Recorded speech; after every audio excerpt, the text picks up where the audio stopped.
Bien, gracias por continuar con nosotros en vivo, gracias por estar en Canal N. Cerca de 86.000 personas con discapacidad podrán acceder a una pensión no contributiva. Eso suena muy interesante, la pregunta es ¿cómo? ¿No es cierto? Es decir, son personas que no han aportado para una pensión, ¿no es cierto? Pero van a recibir un monto a partir de detectar claramente cuál es esa discapacidad y cuánto inhibe su propio desarrollo y la posibilidad de acceder a un mejor trabajo.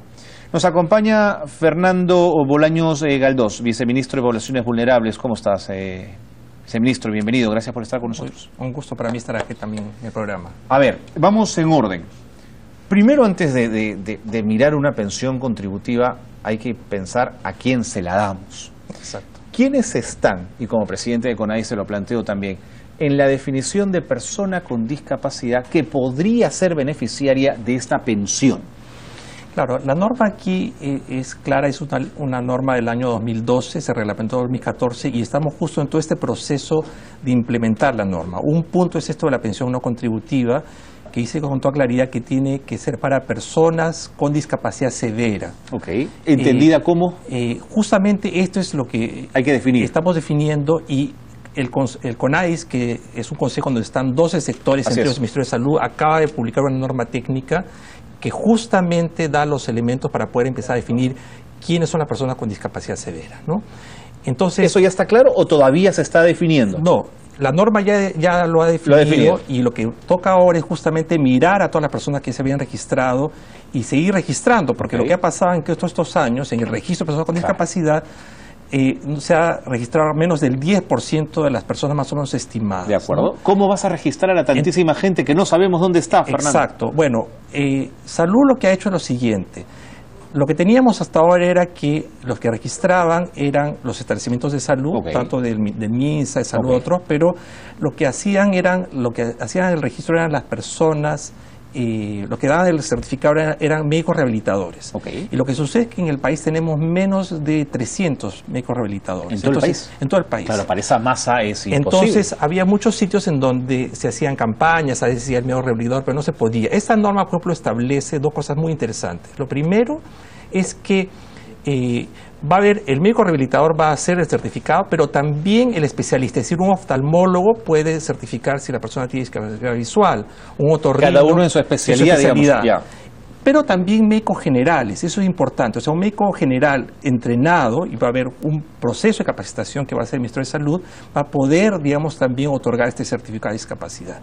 Y son médicos que tienen que haber pasado por la Escuela Nacional de Salud Pública. Exacto. Es decir, va a haber un programa que está comenzando el MINSA y que va a permitir ampliar el número de personas con la capacidad de dar este certificado. Y para zonas en donde, digamos, igual no hay personal de salud estable o especialistas, el Ministerio de Salud lo que está determinando es que haya unas brigadas, ¿no? Es decir, hay un grupo en que hay justamente un médico rehabilitador, especialistas en distintas áreas y que van a ir en distintas zonas justamente para identificar dónde están estas personas. Que además debemos entender que ante la expectativa de una pensión, las propias personas van a acercarse a las brigadas, ¿no es cierto? Exacto. Ya se ha ido haciendo y eso es parte, digamos, de todo el trabajo que hace, porque el proceso es el siguiente, digamos, para el tema del registro. CONADIS es el que registra. Nosotros estamos también en un esfuerzo de descentralizar para que no sea solamente aquí en Lima. Ustedes registran. Nosotros registramos, pero para registrar, la persona con discapacidad tiene que traer su certificado. Eso lo hace Salud. Que lo hace Salud. Exacto, ¿no?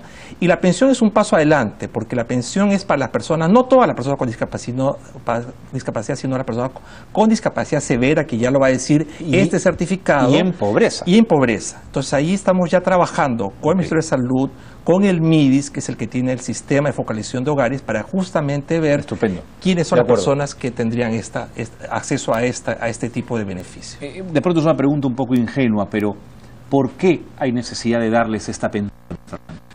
De la misma manera como se ha señalado en el tema de pensión 65, que las personas pobres pues no tienen una serie de ventajas y posibilidades, creo que es un tema de derecho, un tema de justicia, justamente porque el caso de las personas con discapacidad, además hay un doble problema, ¿no? Es no solamente la persona con discapacidad severa tiene la limitación que le da su discapacidad, sino que generalmente una persona de su familia se encarga de ella. Tiene que encargarse de ella. Y por lo general es mujer, Fernando. Generalmente son mujeres, y esto hace pues que las posibilidades económicas de esa familia, no solamente por la persona con discapacidad, sino por este acompañante, esta mujer, esposa o lo que sea, digamos, que se encarga de cuidarlo, atenderlo, limita las posibilidades de esta familia. Fernando, ¿cuántas personas recibirían finalmente esa pensión?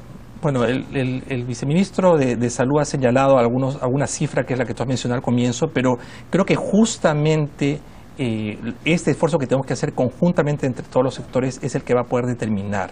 La ley dice con toda claridad que tiene que ser progresiva, y hemos hablado con el Ministerio de Economía y Finanzas para ver cómo la comenzamos a implementar.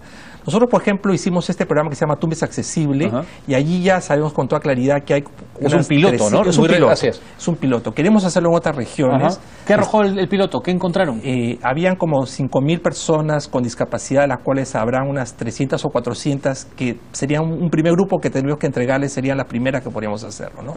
Pero necesitamos trabajar con otros gobiernos regionales, porque aquí no te olvides, no solamente es el gobierno nacional, también son las regiones, también son los alcaldes los que tienen responsabilidad, y podríamos establecer, y ese es el plan, algunas zonas en donde podemos comenzar a implementar esta pensión. ¿De cuánto sería esta pensión, Fernando? Yo sé que es prematuro dar un monto, pero dame entre y entre. Claro, se han ensayado unas cifras de cuánto entregan a otros países porque ya tienen una pensión no contributiva. No nos olvidemos que pensión 65 es más o menos 150, si no me equivoco, soles. Nosotros pensamos que no podría ser menos de lo que es pensión 65, tomando en cuenta que hay además, como te decía, justamente una persona adicional que es la que tiene que encargarse de aquí, ¿no? Se habló de 500 soles, ¿esa cifra es real? 500 es el cálculo que significaría el tope más alto que hay, digamos, en los países de la región, ¿no? Yo no creo que pueda llegarnos a tanto. ¿No crees que lleguemos a tanto? Pero justamente eso es lo que estamos hablando con el Ministerio de Economía y Finanzas para ver cuánto técnicamente y en esa lógica progresiva es lo que deberíamos poder entregar a esta persona. ¿No se podría producir una pugna en las personas que sí sean seleccionadas para ser parte de esta pensión y los que no, los que se queden al margen? ¿Un resentimiento, una rabia? La idea es que esto sea un programa progresivo, ¿no? Y parte de esto es, digamos, la pensión es una parte de una serie de otros beneficios que tenemos que ir entregando a personas con discapacidad. Por eso, lo que CONAIS ha estado haciendo, y nosotros estamos trabajando con todos los sectores, con educación, con salud, con vivienda, es ir ampliando el tema de oportunidades para personas con discapacidad. Hay cosas, por ejemplo, que la ley dice que los programas de vivienda deben tener un porcentaje para personas con discapacidad. Seguro. Otro de los temas que está avanzando y que también CONAIS está monitoreando y trabajando con el Ministerio de Trabajo es esto que también tiene que comenzar a implementarse este año con más claridad, que es el 5% de las instituciones públicas deben tener, el 5% de los trabajadores de instituciones públicas deben ser personas con discapacidad, el 3% en empresas privadas con más de 50 personas, trabajadores. Entonces, como vemos, son una serie de beneficios y posibilidades que tenemos que ir haciendo por un tema de derechos, pero como todas estas cosas, pues no se pueden hacer a la noche a la mañana, ¿no? Creo que en la medida que sea un programa serio, que vaya mostrando pues que no se está haciendo con carácter político o prebendas de ningún tipo, va a poder ir ampliando poco a poco la base y llegando a las personas, a todas las personas con discapacidad que realmente se lo necesitan y merecen. Ahora, este dinero que estas personas reciban, ¿es de por vida, Fernando? Bueno, tiene un carácter, una pensión, no hemos visto los detalles concretamente, pero ciertamente, obviamente, es justamente para las personas, o sea, no otorga otros derechos, digamos, como otros casos de otras pensiones, pero ciertamente mientras las personas tienen necesidad, sería una pensión por todo el tiempo. Una pensión de vida, digamos. Sí. Ok, una última pregunta. En Pensión 65 hemos sabido que hay un proceso muy interesante de geolocalización de cada una de las personas beneficiarias con Pensión 65, con lo cual la posibilidad de filtración es muy baja. ¿Tendrían que usar un mecanismo parecido en este caso? Parte, como digo, de esto que se está haciendo en un esfuerzo entre varios sectores está en ello, ¿no? Estamos trabajando con MINSA para todo este tema de la manera como se va a certificar a la persona con discapacidad, justamente con MIDIS para ver justamente cómo se va a caracterizar el tema de las personas que están en situación de pobreza y extrema pobreza. Y ciertamente sí necesitamos identificar a un mecanismo, ¿no?, de esto, porque ciertamente, como cualquier otro programa social tiene que ser una cosa que sea bien hecha. 10 segundos. ¿Definirías esto como un acto de justicia? las personas con discapacidad son las que tienen mejor nivel de salud, peor nivel de salud, de educación. Es decir, esta es una forma de ir restituyendo derechos. Restitución de derechos, correcto.